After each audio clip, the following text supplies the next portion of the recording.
Hello, ladies and gentlemen, and welcome to our debut podcast of 512, The Beat Review, where we will talk to you about today's hottest albums, EPs, from your favorite artist. I'm your host, Gabriel Aldrete. Your hostess with the mostest, Andrew Gonzalez.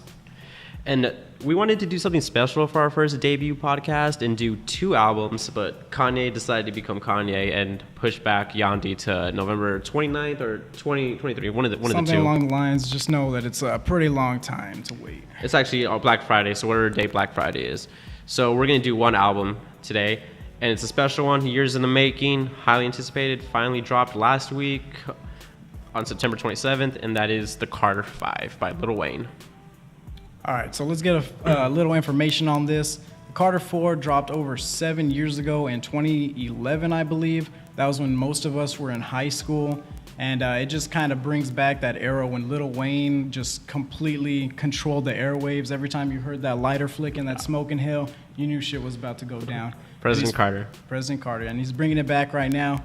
So this is a 23-track album, pretty long. As you may know, this is the first album that he is not associated with Cash Money Records, so Lil Wayne is doing his own thing.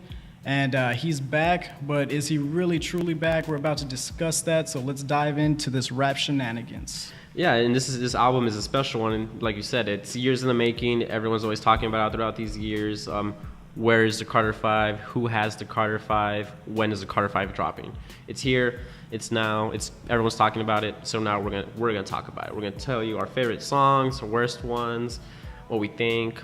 So let's start with the first one. Favorite song. Andy, what was your favorite song from the album?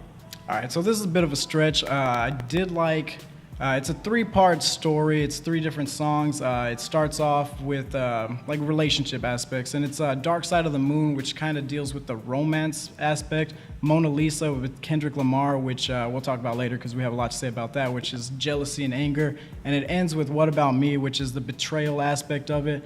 And it just really struck me that Lil Wayne came out as like this philosophical, romantic, like emotionally aware guy. So that was it was pretty good on that part. So what about you? Honestly, there's quite a few, but there's one song I keep coming back to. I think it's their favorite too. I always see it on my Twitter feed and everything. That's Mona Lisa with Kendrick Lamar. Like it's classic. It feels like old Lil Wayne still, and it has some of that new stuff with Kendrick. It gets you moving, dude. Like in the good time, the gym. It's a really good song. Yeah, I did appreciate that song a lot. All right, so now that we went over our favorite songs on it, let's dive into the worst song on the album. Do you want to take that one over for me real quick?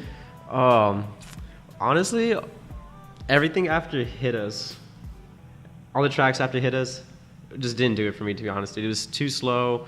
I like fast, good beats, fast beats, like party beats, gym beats, but everything else, it was just like too slow for me.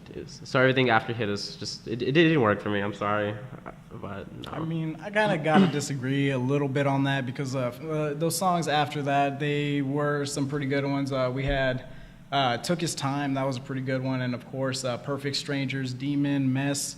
I did like those ones a lot, but the one that just stood out to me that I just did not like at all was, which a lot of people are probably going to disagree, is the Let It Fly featuring Travis Scott. It just felt like a really forced feature on there, and there's an infamous line where he rhymes lime 50 times with it. Just didn't resonate with me at all. What are you saying? Is he saying lime? It's like just line. No, line. Lime. I got a line, just line with anything that it just did not resonate. Dude, I just think about HEB and all those little basket of limes. Every time it says like lime, lemon lime, lime. I couldn't do it, man. Travis Scott, I mean, it was okay except for that rapping lime 40 times. I'm gonna say lemon limes. I don't care. But I think Travis Scott stood out for me on that track, to be honest with you. But I mean, limes. I'll give you that lemon one. limes. Lemon limes. All right. So favorite quote from the album. One of my personal favorite ones was from the song Famous, which actually featured his daughter, which was pretty cool. That was interesting. That was different. That was different. Yeah, but back on track.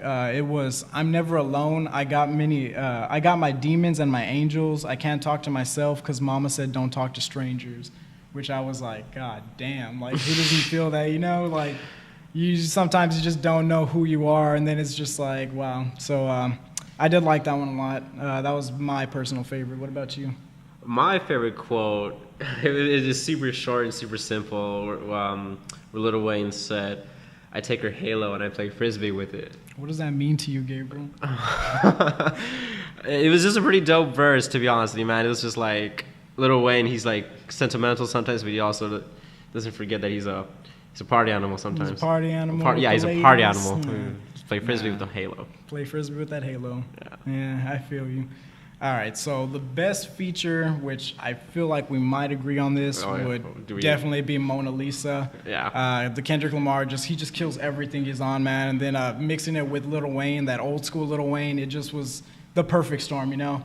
And also, I'm going to say the XXX's vocals on Don't Cry. We know the XX passed away recently, which was a pretty big tragedy. Rest in peace, my man. But just the vocals on that, I thought it was pretty good. It wasn't too over. It was edited very well. Like you can feel like he was with Lil Wayne in the studio on that track. On the track, it was super clean editing. It fit perfectly with the tone of the beat and the vocals with Lil Wayne matching. It's super smooth editing. It was honestly one of my top favorites as well. It'd probably be like third. But yeah, I definitely do agree with that. Yeah. Yeah. Okay. So there was a few other features on there that not too many stood out for me. Like I said, the Travis Scott one just did not do anything for me. So he didn't mean that, Travis. No offense to Travis Scott if you're watching this. And so where does this album land for you on the Carter Quintet? So out of the 5 albums, where do you think this one lands? Honestly, dude, probably second in my opinion. My favorite Carter one. It's been so long since I've heard the Carter albums. The one with President Carter in it. Was the Carter 3 or Carter 4? 4. 4 3. I'm not. Well, the one with President Carter in it. That one was my favorite Carter album. But yeah, it was second. Definitely second. Not bad. Everything after Hit Us just didn't work for me. So yeah, that's where I'm gonna rank it at with the other Carters. Got you. So I'm going to put it, I'm not going to say it's on par with the first or second Carter. Those were really good albums. And I do have kind of like a more sentimental attachment to the 4th album because that one was just during our high school days and like we rocking out to that shit. So I'm going to say it's more replayable than the 3rd one. Maybe 3 out of the 5. Out of the 5 albums, the third one. Third place? I'd say 3rd. Really? Wow. 1st, 2nd, 5th, 4th, and then maybe 3rd. Yeah, so I guess that we can go into our next topic. Like, how did you feel the album lived up to itself? Do you feel like Lil Wayne is back? Do you feel like this is a new Wayne, old Wayne? Like, did the album live up to it? Like, 'cause I think somewhat it was worth the wait through all of the process it went through, the legal 7 years stuff. In the making, you know? Yeah, but like it did live up to me, but sometimes I feel a little disappointed for some reason. I don't know what it is, but there's something about it like I felt like it didn't. It did and it didn't. I don't know how to explain that any better, but it was good. It's a good album, don't get me wrong. But as far as Lil Wayne is back, I feel like it's more high school Lil Wayne still, in my opinion. All right, so I'm going to go out on a limb and say that Lil Wayne is 100% back. And I feel like he's found his own happiness like in this freedom from Cash Money Records, you know? And he brings up a lot of big topics in there, bringing up last song, which is actually called Let It All Work Out, where he admits that he tried killing himself, you know, that it wasn't just... and then a lot of stuff with his mom on there. The opening track. Yeah, dude, that was beautiful. That was really beautiful. It seems like he's releasing himself. He feels free, you know, like definitely. He's just this Lil Wayne, you know, he's back, and I feel like these new rappers really owe Lil Wayne like a career. I mean, you got all these people trying to like resonate that and like. Who was the man behind these new not mumble rappers, I'm not going to say, but the inspiration, of course, is Lil Wayne, you know? Yeah. So I do believe he's back, although I don't think that he ever really left. Mm-hmm. Yeah, definitely. Damn, that shit was deep. You like that? Yeah. Anyways, will we see a Carter 6? Will we? will there be another 7 years of waiting for the Carter 6? Who will be on the Carter 6? If Me. if he did announce a Carter 6, who would you want to see featured on that? Man, honestly, I'm good with 5. But if he does, I want to see another Kendrick collaboration. Kendrick collab. Yeah, that would be nice. But as of the moment, give me your final thought on this album. What is your final rating? What did you feel? What did you want the people to know? What did I feel about the album? It's like I said earlier, I liked it. It's a good cruise, good time cruising, good for party starter. Gets me going at the gym. If I were to rate it, we're gonna do lighter flicks. How many lighter flicks out of 10? I'm gonna give it 7 lighter flicks out of 10. Yeah, we got that lighter with us too. All right, so I'm going to say it's a nice flashback to the Lil Wayne era. Everyone can appreciate that. And some new Wayne. And some new Wayne, yeah. But it just feels like that 2007 year where he just completely dominated everything. You know, it's a good reminiscent, return. It's a welcome return to that reigning, the king of rap, you know? Yeah. So I am also going to give it a 7 out of 10 lighter flicks. And I'm going to just leave it at it's good. It's worth the wait.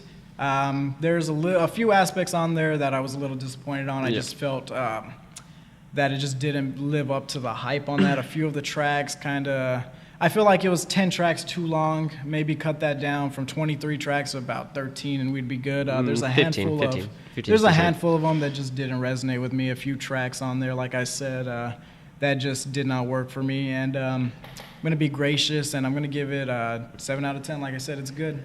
I would say 15. Since it's 7 years, let's make it 15. 23 is it's too much. We don't want to take in so much. 15 is decent. So that being said, we also have a little something we want to put out there, like our favorite track of the week, where we tell you a track where we think you should give a listen that you'll probably enjoy as much as we did. And for this week, we chose Balenciaga Challenge by Black, and that's with a 6, not a B, featuring Offset. 6 Lack? 6 Lack? Oh, that was terrible, man. But definitely give that track a listen. It's amazing. Beats are smooth. Offset steals the show on that track. But yeah, so that's going to wrap up today's debut podcast of 512 The Beat Review. Any last things you want to say before I close out, Andy? Yeah, I want to give a big shout out to Iconoclast Studios. Big shout out. Give them a like and subscribe on this. Give us some feedback and let us know. Where you'll find us as well. That's where you'll find us. Yeah, let us know some tracks that you would like for us to review, albums coming up, EPs, anything that you feel like you want to hear more about. Give us some insight, and we'll look into that, man, because we have a lot of good content coming out. And this is our debut of 512, The Beat Review. And thank you for joining in on us. You got any last words for them?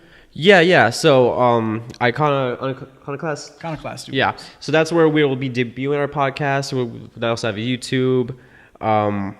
The Twitter is, what's the Twitter handle for it? Iconoclast Studios. We'll leave the information in the video. Yeah. Also, our Twitter pages, mine's at KingGabe04, Andy's Andy G433.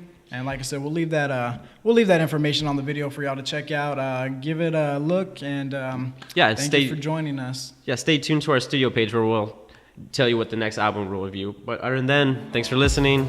I'm Gabriel. Andrew Gonzalez. All right, enjoy the rest of your day, man.